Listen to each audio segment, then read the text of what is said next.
A trauma bond is a kind of intense attachment that develops through what's called intermittent reinforcement. A parent or a partner switches on the love and then turns it off. They get really super loving again and then they turn into a monster. And that's when the really bad behavior happens and they treat you badly. But instead of making you want to run away and get to safety, trauma bonds can just like grab hold of your emotions and cause you to bond even more tightly to that person. And then you become like an addict who wants the next hit of so-called love. It's a form of what I call crap fit. Have you heard me say this word? Crap fit is when people with childhood PTSD get too good at fitting themselves to crap. We learn to stuff down our emotions and our better judgment in order to tolerate intolerable behavior and stay in unbearable relationships. And the reason we're so good at it is we learned it during childhood. It was a survival strategy. If you had a mentally ill or an abusive parent, what choice did you have but to love them no matter what, to just cope with it? But are you still crap fitting? With my students, we sometimes laugh at the word crap fit because it's a funny word, but when you're doing it, adapting yourself to and going into denial about intolerable people and behaviors, it can absolutely destroy your life and ruin any chances of happiness. Now, healing is possible, but it starts with getting very honest with yourself. And most of us, to make that transition to self-honesty, need support.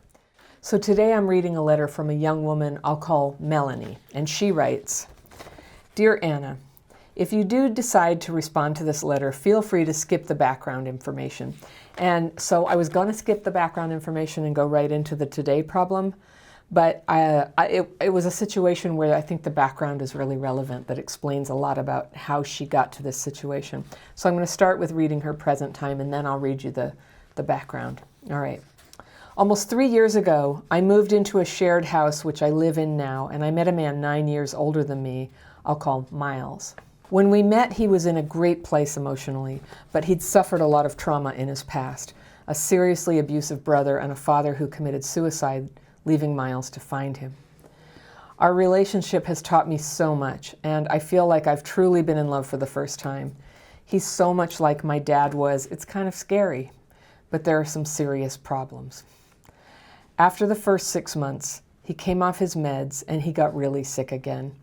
His severe anxiety and depression came back. When he's sick, he barely leaves the house and uses weed to cope. He has no friends. I'm the only person in his life apart from his mom, who lives in another country, and his 3 housemates. There were a lot of problems in our relationship, and we ended up breaking up after 9 months. We got back together a month later, and then COVID happened. Over lockdown, we grew so close, and when things are good between us, he is someone I could see myself being with the rest of my life. He's kind, sensitive, compassionate, patient, knowledgeable. We laugh for hours. We can talk for 8 hours, and it feels like 30 minutes. But when things are bad, they're bad. He has a seriously bad temper. When he becomes angry, he's irrational, manipulative, and cruel. He laughs at me, and honestly, he becomes a bully. I'm pretty sure he has CPTSD too, but he hasn't been diagnosed. It takes hardly anything to set him off, and once he goes, he goes. He screams, punches walls, it's awful. When he gets angry, I feel powerless. I don't feel scared, but I feel bullied. I feel like my words mean nothing because anything I say, he twists and mocks and shouts over me, but if I cut him off, he screams to get out. He knows I have serious issues around abandonment, but he does it anyway. I feel like I've been so patient. I've tried everything to help him. He needs serious help. He has extremely complex mental health needs, and he's pretty certain he has autism too. I don't want to imagine my life without him, but if I saw a woman being treated by their partner the way he treats me when he's angry, I'd be horrified. I'd probably call the police. And the awful thing is, Miles would too. When he's not filled with rage, he understands all of these things, but he has no control of himself. For context, apart from the emotional and verbal abuse, he shows no other abusive tendencies like control, trying to isolate, physical harm, or threats, etc. My question is, what do I do? Do I leave because of how horrifically damaging his rage is, or should I continue trying to help him with his triggers and mental health? Okay. So I was going to answer that, and some of you can sort of anticipate probably where I'm going to go with that, but I wanted to read Melanie's background. I think this explains so much, and I think it will help inform how I talk to Melanie about what she can do about this. Okay. From as far back as I remember, she wrote, my dad was the center of my world. I adored him, and we were incredibly close. However, he had a business in another country, so he would fly back and forth, spending weekends with us and weekdays in the other country. My mom started physically and emotionally abusing me when I was about 6. This carried on until I was 13. She never did it when my dad was around, but I would often call him, sobbing, begging him on the phone to come and save me. He always told me she shouldn't be doing this, but looking back, I don't understand why he didn't do anything. He was an incredible father, but that piece just doesn't make sense. My mom began drinking heavily when I was around 10, and as you can imagine, the abuse got worse. We were having serious money problems at the time, with bailiffs coming to the door and my mom drinking and taking Valium to try and cope. She had multiple affairs, which I witnessed as she would bring some of the men home. One of them was a friend of mine. One was a teacher of mine. My dad knew none of this. I was tempted to tell him several times, but at the last moment I'd back out. At the time, I had pretty bad social anxiety, but for the most part, I was just a normal kid growing up and adjusting. Then when I was 15, my dad had a seizure. It was just me and him in the house, and I found him lying on the sofa. I have pretty traumatic memories of that because he was shouting for me a few times, and I'd ignored him, thinking it wasn't anything important. It ended up being a brain tumor. He had many seizures over the next few months and even had one while he was driving and ended up in the hospital. The whole thing was incredibly traumatic. His personality changed. He went from being a sweet, gentle man to an aggressive and strange one. I was numb for that whole year until he died, and by the time I properly realized what had happened, it was too late. After he died, the abuse from my mom went from 5 to 500. It was relentless emotional and verbal abuse for 3 years until I moved out to escape. Either she was cruel or she was suicidal. I never knew which version I'd get when I got home. She'd go from telling me she wished I was never born, that she hated me, that I was a loser with no friends, to telling me she wanted to die. My sister was away at university, so it was just me and my mom. I was pretty good at blocking out what she said, but I remember the day I broke. It was like all of the defenses shattered with a few of her usual hateful words, and everything she ever said got inside. The next few years of my life were chaotic and painful. I was self-harming constantly and ended up in a string of toxic long-term relationships back to back. The first was at 16 after my dad died. Each one lasted about a year. I'm almost 25 now. And with Miles. All right, Melanie. What a hard childhood you had. I'm so sorry. That's so unjust that this happened to you. And I can totally understand that you'd be with a guy like Miles and that it would be confusing to you. I circled so many things, like I don't like to be just, obvious and trite with this, but there are so many parallels between how he's treating you and what you went through as a teenager with your parents. And starting with, so I want to talk about trauma bonding. Trauma bonding is when somebody switches it on and it's great, and then they turn terrible on you. And that's what you say about your mom. You never knew who you were going to see. Your dad, you're saying he was so great, he loved you, and he was an incredible father, except that you told him that your mom was abusing you and he didn't do anything. So right there, that's a crap fit move where you adjusted yourself to just believe in your dad and see him as this great guy, even though really, honestly, any good parent would be gravely concerned about the other parent abusing the kids, and that they call and beg for help. That would be gravely concerning. And if, I don't know what it was with him, but he didn't respond. He totally let you down. And I'm so sorry, but he totally let you down. And then your mom was drinking. There were money problems, the affairs with people you knew and everything. What absolute chaos, what a total lack of boundaries. And your dad didn't know. And yet, how could he not know? You were tempted to tell him. You were trying to, I totally get that. I remember trying to take care of my dad's feelings too when I was a kid. When I knew that stuff that was going on with my mom was going to upset him.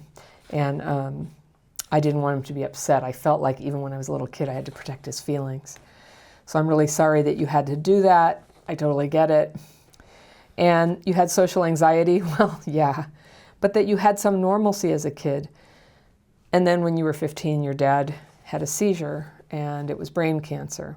So something that was interesting is that you have all this guilt and trauma about that because he was shouting for help a few times, and you ignored him thinking it wasn't anything important. So he was like, help, help, and probably some idea that you could have saved him, which if it was a brain tumor, you couldn't have. You know, it just was going to progress as it was going to progress.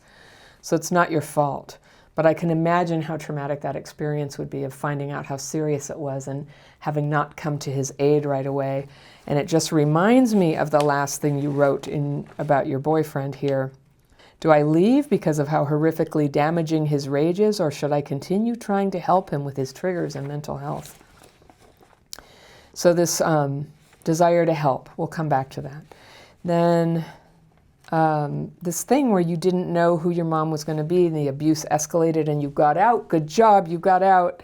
And and your sister went to university, so you both got out, and that's great. And then one day it's like something broke, and it seems like that happens sometimes, that we can sort of contain a lot of childhood trauma, and then one day, boom, it just, like maybe a new trauma happens or something triggers it and it comes out and we can't really get the genie back in the bottle.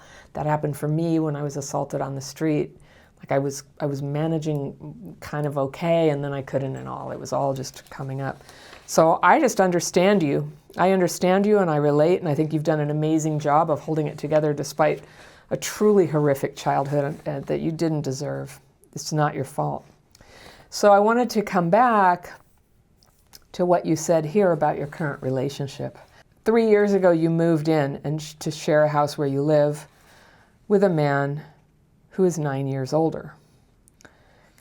And when you met, he was in a great place emotionally, but he'd suffered a lot of trauma in the past. Abusive brother, father committed suicide. That's very serious.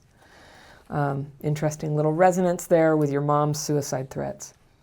Our relationship has taught me so much, you say, and that's often what people say in abusive relationships, that they learned so much. And I feel like I've truly been in love for the first time.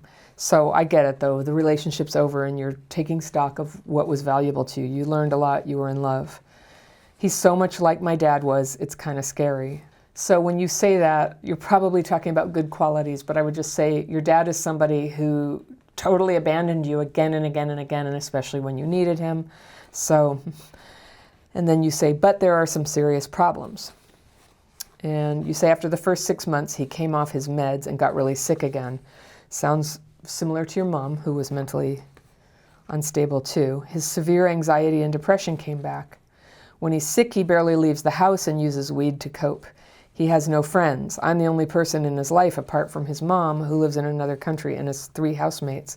So I don't know. I think for someone who's been so severely abandoned and abused, and as you have been, that sometimes being needed that much, like being somebody's only person, can kind of help you feel whole or focused or something. I could see the appeal in that. But of course, for a healthy relationship, it would be a terrible idea to get together with somebody who you're their only person besides their housemates, and somebody and a parent who lives in another country. Then you say there were a lot of problems in our relationship. Okay, that's, sure, of course. And we ended up breaking up after 9 months. We got back together a month later, then COVID happened, and over lockdown we grew so close, and when things are good between us, he's someone I could see myself being with for the rest of my life. So I think one of the things about lockdown, especially when it was so intense, is that for some people it took a lot of pressure off. Like for some people it intensified pressure because of being stuck together at home. For some people it took the pressure off, people who get dysregulated by having to be out in the world and deal with people. So it sounds like it might have been kind of a helpful phenomenon for you. But of course you can't just stay in lockdown for the rest of your life. And so then you said, he's kind, sensitive, compassionate, patient, knowledgeable. We laugh for hours. We can talk for 8 hours and it feels like 30 minutes. All right, but when things are bad, they're bad. So this is where we're talking about trauma bonding. Trauma bonding. So it's so great, he talks and laughs, you're so connected and close, and then all of a sudden it goes bad.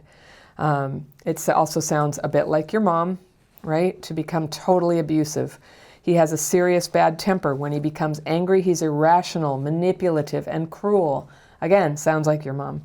He laughs at you. And honestly, he became a bully. I'm pretty sure he has CPTSD too, probably, but if you love somebody with CPTSD, that's a totally important criteria, is that they recognize it and do something about it and don't just keep acting out on it and expecting you to fit yourself to it, right? So it takes hardly anything to set him off, and once he goes, he goes. He screams, punches walls. It's awful. When he gets angry, I feel powerless. I don't feel scared, but I feel bullied.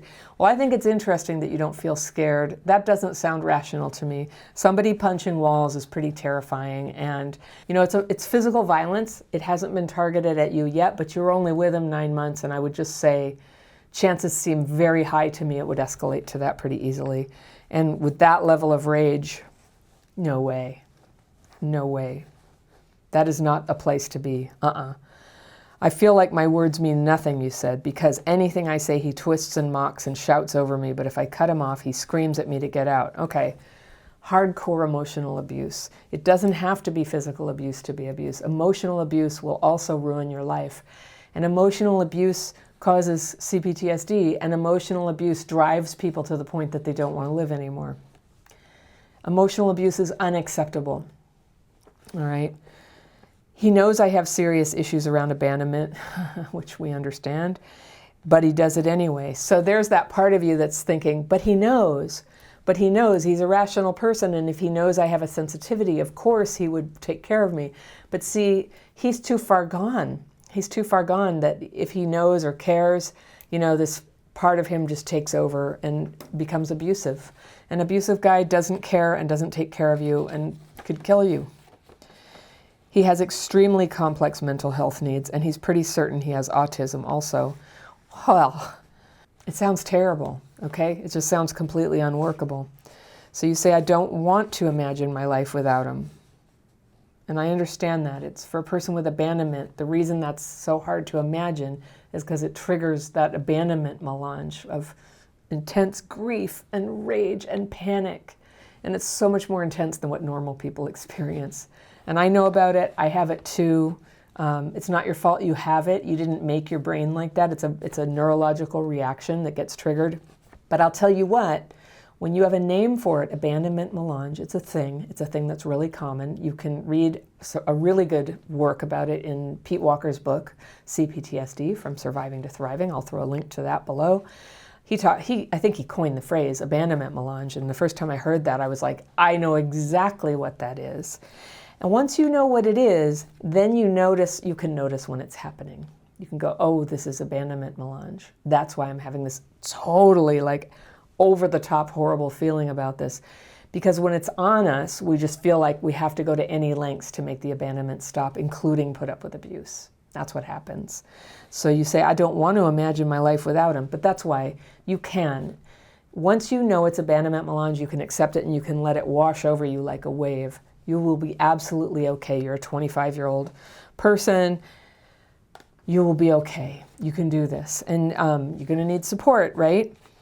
But you say, if you saw a woman being treated by their partner the way he treats you when he's angry, you'd be horrified. You'd probably call the police.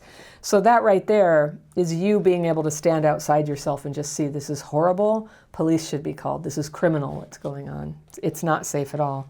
You say the awful thing is he would do that too. He would think that too. When he's not filled with rage, he understands all of these things. Well, people who fill up with rage and can't be counted on to understand these things are the people who end up murdering their partners. But he has no control of himself. For context, apart from the emotional and verbal abuse, he shows no other abusive tendencies, control, trying to isolate, physical harm and threats, etc. Okay, so I'm going to be really tough love. Those are famous last words of people who are abused by intimate partner violence. It's this bad, but it's not this bad. But it tends to escalate. And that's what happens. So when you say, my question is, what do I do? I would really encourage you to call and get the help of a women's shelter. I don't think you need a shelter like you've already broken up. It's not that you need somewhere to go, but I really encourage you to avail yourself of the kind of help that is special for a person who has been abused, because it's an unusual kind of psychology. It can be very irrational. It can be very sticky. It's very hard to get out. Your mind will say, no, no, no, I have to go back. And he might invite you back. It's very hard to leave, but that kind of help can be life-saving, and beyond that, it can help you build your life back and just kind of get your perception back. When I say back, I realize that it was taken from you at such a young age, but it's in there.